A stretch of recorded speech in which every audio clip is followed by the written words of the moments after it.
The room went quiet when his family presented me with a document and announced, "Sign this. All your belongings now belong to us." My partner grinned and said, "It's merely a formality, darling." I relaxed and smirked. "Then you'll be thrilled about what's hidden in my safety deposit box." Their expressions shifted to horror as the attorney entered. The room fell silent, a heavy tension hanging in the air as his family presented me with a document. My heart raced as they announced, "Sign this. All your belongings now belong to us." I glanced at my partner, who wore a smug grin, as if this was all just a game. "It's merely a formality, darling," he said, his tone casual, almost dismissive. I felt a chill run down my spine, the weight of their words sinking in. I forced a smile, trying to mask the turmoil brewing inside me. "Then you'll be thrilled about what's hidden in my safety deposit box," I replied, my voice steady despite the chaos swirling in my mind. Their expressions shifted from amusement to horror as the attorney entered the room, a man whose presence seemed to amplify the gravity of the situation. In that moment, I realized the stakes were higher than I had ever imagined. This wasn't just about property. It was about control, manipulation, and the unraveling of my life as I knew it. What they didn't know was that I had a secret of my own, one that could change everything. I'm Jennifer, a 32-year-old nurse who once believed in the sanctity of family. Growing up, my parents instilled in me the values of loyalty and love, teaching me that family always comes first. I married Joseph, a kind-hearted man with a charming smile and a gentle demeanor. We met 5 years ago at a mutual friend's wedding, and our connection was instant. For a while, our life together felt like a fairy tale, filled with laughter and shared dreams. However, the reality of our relationship began to shift when Joseph's mother lost her job. Initially, it seemed reasonable for her to stay with us just for a few weeks, but those weeks turned into months, and I found myself increasingly sidelined in my own home. Joseph, ever the peacemaker, struggled to balance his loyalty to his mother and his commitment to me. As time passed, I noticed subtle changes in our dynamic. His mother began to assert her authority, rearranging our home and critiquing my cooking. I tried to rationalize her behavior, convincing myself that she was just trying to help during a tough time. But deep down, I felt the creeping sense of unease, a nagging feeling that something was off. The tension escalated when I overheard her discussing finances with Joseph, suggesting that we should combine resources for the sake of family unity. I brushed it off, thinking it was just her way of coping with her situation. Yet, as I stood there, watching the document being presented, I couldn't shake the feeling that I was losing control of my life. By the way, if you're enjoying this story so far, make sure to subscribe for more gripping true-life tales that explore the complexities of family dynamics and relationships tested to their limits. As the weeks turned into months, the situation at home became increasingly strained. It started with small, seemingly harmless incidents. Joseph's mother, Elaine, would rearrange the furniture in the living room without asking, claiming it was for better flow. I tried to brush it off, telling myself she was just trying to make herself comfortable. But deep down, I felt my space being invaded, my autonomy slipping away. Then came the comments about my cooking. "You know, Jennifer, if you added a pinch of salt here or a dash of spice there, it would taste so much better," she would say, her tone dripping with condescension. I felt my confidence erode with each critique, and I began to second-guess my abilities in the kitchen, a place I once found joy in. I rationalized her behavior, convincing myself that she meant well and was simply trying to help. But the red flags were becoming impossible to ignore. One evening, I overheard Elaine discussing finances with Joseph in hushed tones. "We should combine resources, Joseph. It's only practical," she suggested, her voice laced with urgency. I felt a knot tighten in my stomach. The idea of merging our finances felt like a betrayal of our partnership, a step toward losing my independence. I wanted to voice my concerns, but the fear of causing conflict held me back. As the months dragged on, I noticed how Elaine's presence began to overshadow our relationship. Joseph, ever the peacemaker, would often dismiss my feelings, insisting that his mother was just going through a tough time. "You have to understand, Jen. She's always been there for me," he would say, his eyes pleading for my understanding. I wanted to be supportive, but I felt increasingly isolated, as if I were the outsider in my own home. The tipping point came when Elaine began to answer my phone calls, screening my conversations under the guise of helping. I felt my frustration boil over, but I didn't know how to confront her without causing a rift in my marriage. I kept telling myself that it was just a phase, that things would return to normal once she found her footing. But deep down, I knew I was only delaying the inevitable. Yesterday was the day everything changed. I returned home from a long shift at the hospital, exhausted and ready to unwind. As I entered the living room, I was met with a sight that made my blood run cold. There, in the middle of the room, was Elaine, wearing my wedding dress, twirling around as if it were a costume. "Look, Joseph. It fits perfectly," she exclaimed, her laughter echoing off the walls. Something inside me snapped. I felt a surge of anger mixed with disbelief. How could she think this was okay? My wedding dress, a symbol of my love and commitment, was being treated like a mere prop. I stood frozen, my heart racing as I processed the absurdity of the moment. The laughter faded, replaced by a heavy silence as both Elaine and Joseph turned to look at me. "Isn't it beautiful?" Elaine asked, her eyes sparkling with delight, completely oblivious to the storm brewing within me. I could feel my face flush with a mix of humiliation and rage. "No, it's not beautiful. It's mine," I finally managed to say, my voice trembling with emotion. Joseph's expression shifted from surprise to concern. "Jen, it's just a dress. She was only having fun," he said, trying to diffuse the tension. But his words only fueled my anger. I had been patient for too long, allowing Elaine to overstep boundaries and dismiss my feelings. In that moment, I realized I could no longer remain silent. The internal struggle I had been battling for months erupted into clarity. I had to take a stand, not just for myself but for our marriage. I felt a wave of determination wash over me, igniting a fire I hadn't realized was there. As I looked at Elaine, still grinning in my wedding dress, I knew this was the catalyst I needed to reclaim my life. I took a deep breath, ready to confront the chaos that had taken over my home. As I stood there, staring at Elaine in my wedding dress, everything began to click into place. The moments I had dismissed as mere quirks suddenly took on new meaning. I recalled the times she had created emergencies, just as Joseph and I planned our date nights, always ensuring she was the center of attention. The way she subtly undermined my authority with our children, making them question my decisions, now felt like a calculated strategy to maintain control. Suddenly, all the coincidences made sense. I remembered the countless times I had brushed off my discomfort, convincing myself that I was overreacting. I had accepted her manipulations as part of being a good daughter-in-law, but now I saw them for what they truly were: a pattern of behavior designed to keep me in my place. The realization hit me like a tidal wave. I had been so focused on maintaining peace that I had ignored the signs of her overreach. I felt a mix of anger and relief wash over me. Anger for allowing myself to be sidelined, and relief for finally understanding the dynamics at play. I thought about the conversations I had with my sister, who had often expressed concern about how I was being treated. "You deserve to be happy, Jen," she had said, her voice filled with empathy. I had brushed her off, thinking I could handle it. But now I understood that I needed to reclaim my voice and my space. This moment of clarity ignited a fire within me. I was no longer willing to accept the status quo. I had to confront not just Elaine, but also Joseph, and make it clear that I would no longer tolerate being treated as an afterthought in my own life. That evening, I reached out to my sister, Lisa, desperate for support.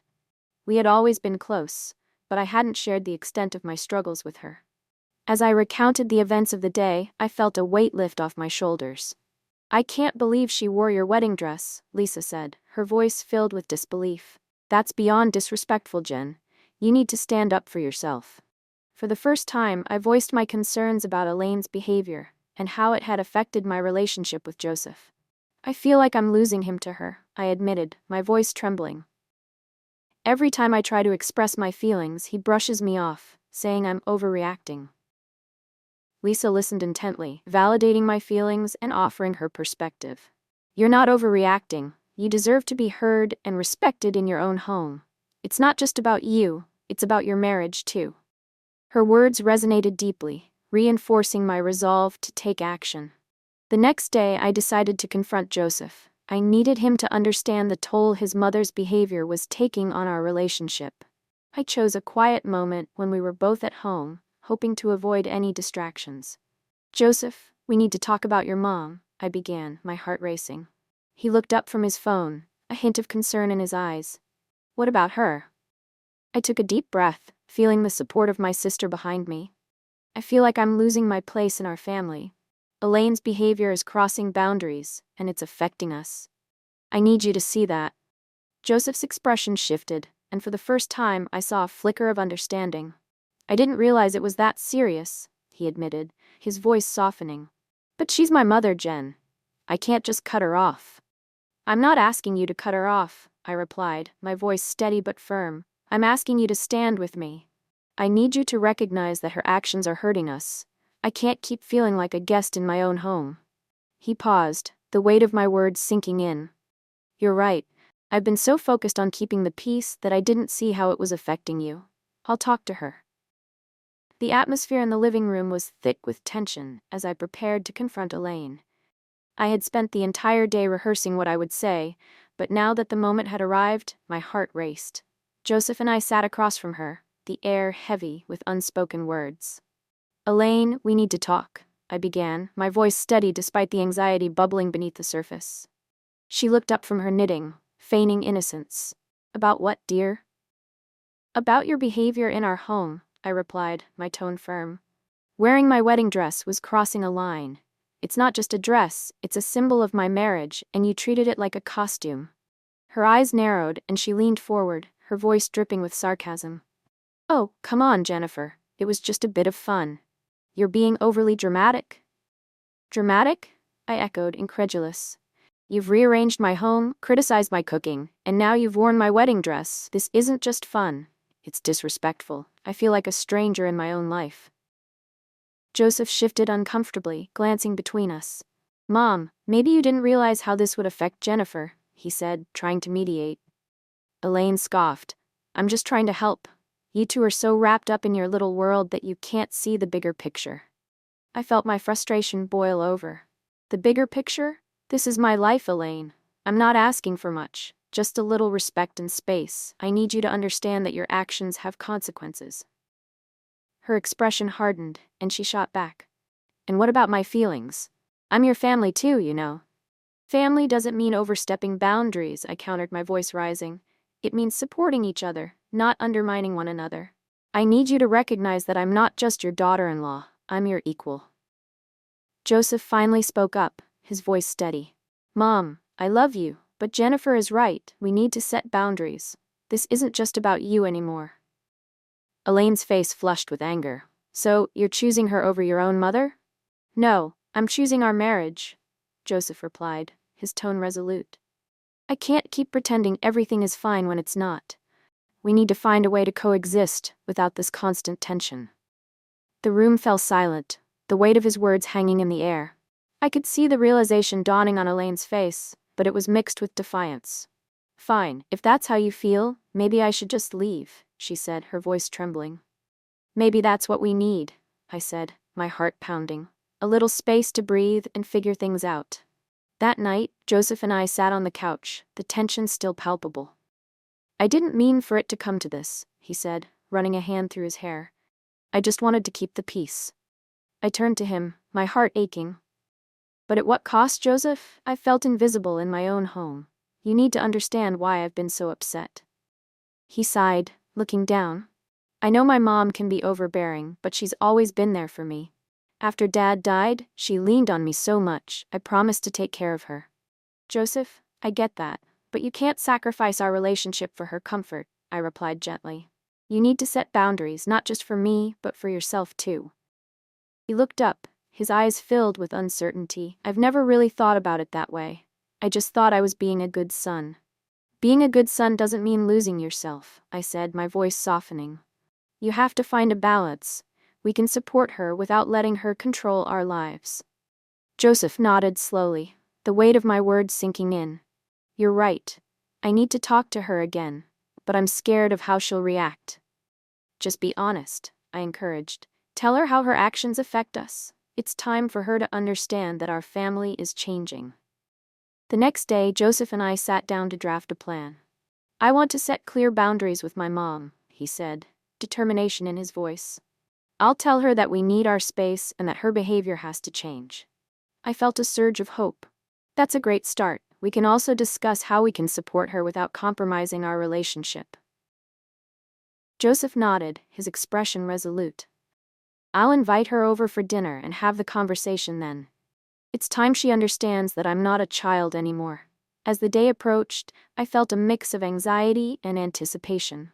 I wanted to support Joseph, but I also knew that confronting Elaine wouldn't be easy. Remember, you're not alone in this, I reminded him. We're a team. On the night of the dinner, I prepared a simple meal, hoping to create a relaxed atmosphere. When Elaine arrived, I could sense the tension in the air.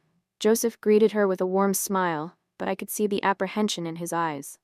As we sat down to eat, Joseph cleared his throat. Mom, there's something important we need to discuss.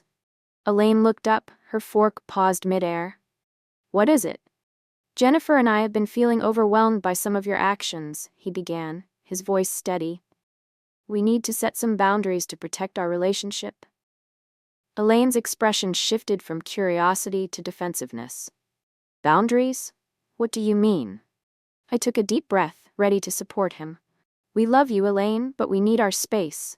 Your involvement in our lives has become too much, and it's affecting our marriage. Her eyes widened, and for a moment, I thought she might lash out. But instead, she looked down, her expression softening. I didn't realize it was that serious, she admitted, her voice barely above a whisper. Joseph reached out, placing a hand on hers. We want to support you, but we need to do it in a way that respects our family unit. The days following our confrontation were a whirlwind of emotions. Elaine took the news surprisingly well, though I could sense her disappointment simmering beneath the surface. She didn't lash out as I had feared. Instead, she retreated into a quiet acceptance. Joseph and I felt a weight lift off our shoulders. For the first time in months, our home felt like ours again. We spent evenings reconnecting, sharing laughter over dinner, without the tension that had once filled the air. I could see Joseph relaxing, his shoulders easing as he no longer felt the need to mediate between me and his mother. However, the transition wasn't without its challenges. Elaine still called frequently, often trying to insert herself into our lives. I just wanted to check in, she would say, her tone casual, but I could hear the underlying intent. Mom, we appreciate it, but we need some time to adjust, Joseph would remind her gently.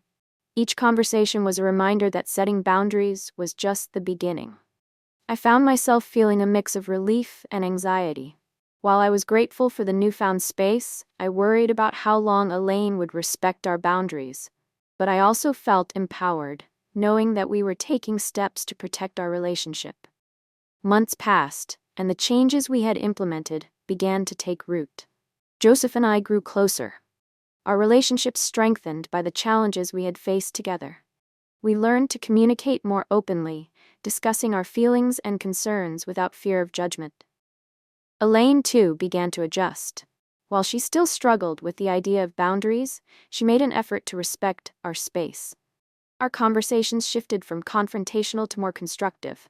I'm trying to understand, she would say, her tone softer. I just miss having you both around. We started inviting her over for family dinners, but with clear expectations. We love having you, but let's keep it light and fun, I would suggest, and she seemed to appreciate the guidance. Reflecting on the journey, I realized how much I had grown. I had learned to advocate for myself and my marriage, and Joseph had found his voice as well. Together, we navigated the complexities of family life, emerging stronger and more united. As I looked back, I felt a sense of hope. While challenges would always arise, I knew we had the tools to face them together. Our family dynamics had evolved, and I was finally at peace with the balance we had created. What do you think? Was Jennifer right to push back against Elaine, or did she take it too far? Let us know in the comments, and don't forget to subscribe for more intense stories. Your insights might help someone else find their courage to take action.